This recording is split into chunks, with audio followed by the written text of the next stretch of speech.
আসসালামু আলাইকুম প্রিয় শিক্ষার্থী বন্ধুরা, কেমন আছো সবাই? আশা করছি ভালো। আমি ফরিদুল্লাহ মুক্তা, হোসেন টেকনিক্যাল ইনস্টিটিউট সহকারী শিক্ষিকা, সেনবাগ নোয়াখালী। বন্ধুরা, আজকে তোমাদেরকে আমি অষ্টম শ্রেণীর বাংলা ক্লাস করাবো। আমরা আজকে একটা গল্প করব। গল্প পড়তে কার না ভালো লাগে, তাই আজকে আমরা গল্প দিয়ে শুরু করি বাংলা ক্লাসটা। আজকে আমাদের গল্প হচ্ছে অষ্টম শ্রেণীর বাংলা বইয়ের পড়ে পাওয়া, লিখেছেন বিভূতিভূষণ বন্দ্যোপাধ্যায়। পড়ে পাওয়া লিখেছেন বিভূতিভূষণ বন্দ্যোপাধ্যায়। আমরা প্রথমে বন্ধুরা বই থেকে শব্দার্থগুলো দেখব, তারপরে লেখক পরিচিতি পড়ব, তারপর হচ্ছে পাঠ পরিচিতি পড়ব। এরপরে আমরা বন্ধুরা সরাসরি গল্পে চলে যাব। তো বন্ধুরা, আমরা আগে পড়ে পাওয়া গল্পের, বন্ধুরা দেখো, পড়ে পাওয়া গল্পের আমরা প্রথমে শব্দার্থগুলো তোমাদেরকে বলবো।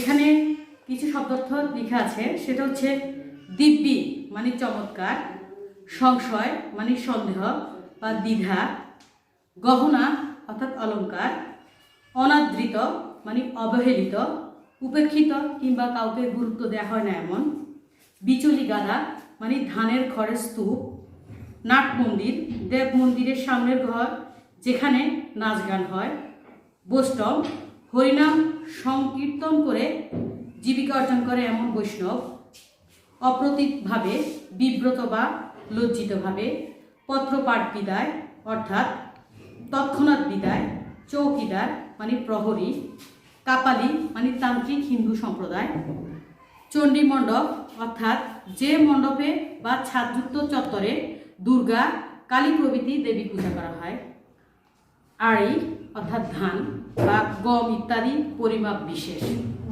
তো বন্ধুরা, আমরা পড়ে পড়া গল্পের শব্দার্থগুলো দেখলাম এবং এই গল্পটা পড়ে আমরা পড়ার উদ্দেশ্য কী বা কী জানবো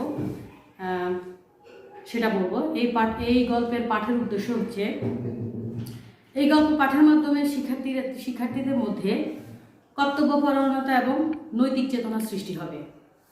আমি আবার বলছি, এই পাঠের উদ্দেশ্য হচ্ছে এই গল্প পাঠের মাধ্যমে শিক্ষার্থীদের মধ্যে কর্তব্যপরায়ণতা এবং নৈতিকতা অর্থাৎ নৈতিক চেতনা সৃষ্টি হবে।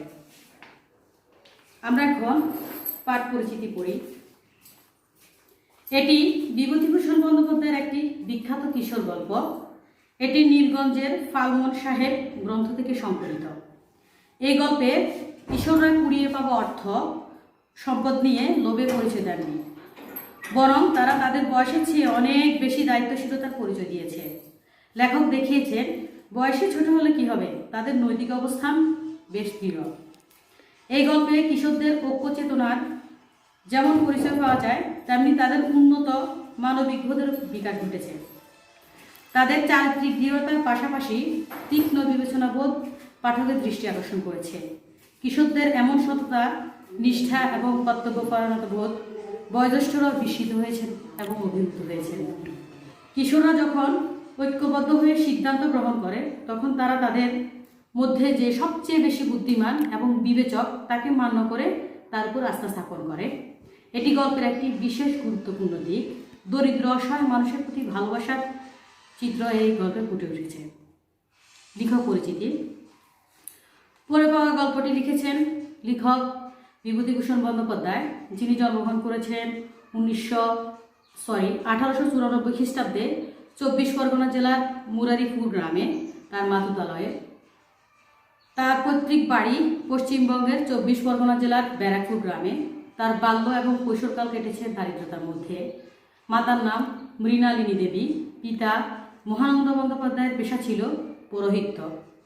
কলকাতা বিশ্ববিদ্যালয়ে এমএ পড়াকালে তার প্রথম স্ত্রীর মৃত্যু ঘটলে এর 22 বছর পরে তিনি দ্বিতীয়বার বিয়ে করেন।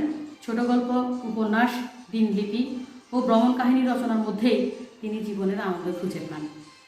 তার রচিত সাহিত্যে প্রকৃতি এবং মানব জীবন এক অখণ্ড অবিচ্ছেদ্য সত্তায় সমন্বিত হয়েছে। তার সাহিত্যে প্রকৃতির অনাবিল সৌন্দর্য এবং গ্রাম বাংলার সাধারণ মানুষের জীবনাচরণের সজীব এবং নিখুঁত চিত্র অঙ্কিত হয়েছে। পথের প্যাচালি, অপরাজিত উপন্যাস যেমন তার শ্রেষ্ঠ কীর্তি, তেমনি বাংলা সাহিত্যের অমূল্য সম্পদ। তার অনন্য রচনার মধ্যে উল্লেখযোগ্য উপন্যাস হচ্ছে আরণ্যক, ইছামতি, গল্পগ্রন্থ, মেঘমল্লার, মৌরিফুল, ভ্রমণ দিনলিপি, তিনাকুর, স্মৃতিরেখা, কিশোর উপন্যাস, চাঁদের পাহাড়, মিশমিদের কবচ, হীরামানিক জলে ইত্যাদি। 1950 সালে তিনি ইন্তিকাল করেন।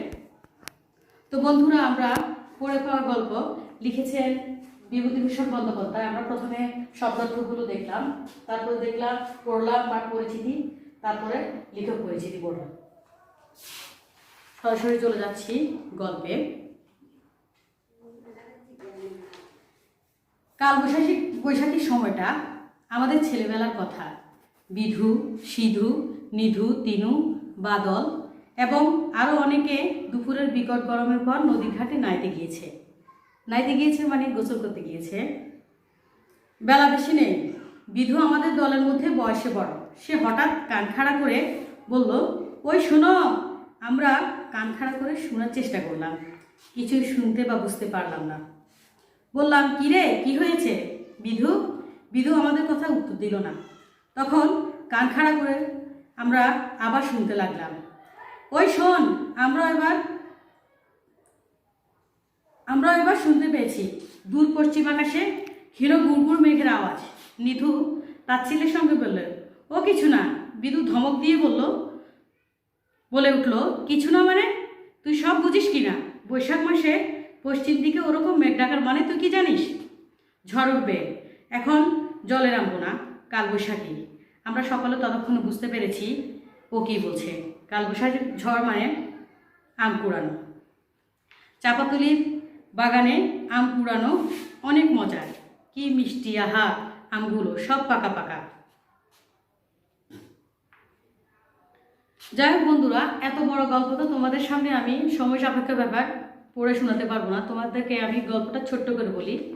পড়ে পাওয়া গল্পের প্রধান সারাংশ কিংবা সারমর্ম হচ্ছে, এখানে 5 বন্ধু তারা আম কুড়াতে গিয়ে হঠাৎ করে তাদের চোখের সামনে একটা বাক্স পড়ে রইল। দেখলো 2 বন্ধু দেখলো প্রথমে, তখন অন্য বন্ধুদেরকে চিৎকার চেঁচামেচি করে যে এখানে একটা বড় বাক্স পাওয়া গেছে, টিনের বাক্স। এটাতে কি হয়তো অনেক টাকা পয়সা হইতে পারে, স্বর্ণগহনা হইতে পারে। তো ওরা ওটা কুড়ায় নিয়ে আসলো। কুড়ায় নিয়ে আসার পরে ওরা প্রথম বললো যে এটা ভাঙবে, তালা ভেঙে ওখানে কি আছে দেখবে, টাকা পয়সা থাকলে ওরা নিয়ে যাবে, এরকম কথা। হঠাৎ করে ওদের মাথায় একটা নৈতিকতা বোধ উদয় হলো। তো ওরা বাক্সটা না নিয়ে ওরা বললো যে যার বাক্স তার কাছে ফেরত দিবে। এখন কিভাবে বুঝবে বাক্সটা ফেরত দিবে? তো ওরা ওদের কাছে বাক্সটা রেখে দিল। বাড়িয়ে বাড়িয়ে ওরা গিয়ে বললো যে একটা বাক্স পাওয়া গেছে, কার যেন সত্য এবং সুন্দর প্রমাণ দিয়ে যেন এই বাক্সটা নিয়ে যায়। তো অনেকেই আসলো, অনেকে বাক্সটা নেওয়ার জন্য আমার বলে আসলো, কিন্তু আসলে যার বাক্স সে এখনও আসে নাই। পরে একজন হিন্দু তান্ত্রিক তার বাক্সের সুষ্ঠু সুন্দর প্রমাণ দিয়ে তার বাক্সটা নিয়ে গেল, ওরা ফেরত দিল। তো বন্ধুরা, এখানে বাচ্চাদের সততা, নৈতিকতা বোধ ফুটে উঠেছে। আমরা আগামী ক্লাসে পুরো গল্পটা তোমাদেরকে পড়ে শোনাবো। পড়ে পাওয়া বিভূতিভূষণ বন্দ্যোপাধ্যায়ের। আগামীকালকে তোমাদের পড়া থাকবে, পুরো গল্পটা তোমরা পড়বা। তারপরে পুরো গল্পটা পড়ে এখানে একটা সৃজনশীল আছে 1, ওই সৃজনশীলটা তোমরা পড়বা খাতায়। তো বন্ধুরা, আজকে এই পর্যন্ত। আগামী ক্লাসে তোমাদের সাথে দেখা হবে। ওই পর্যন্ত তোমরা ভালো থেকো, সুস্থ থেকো। আল্লাহ হাফেজ।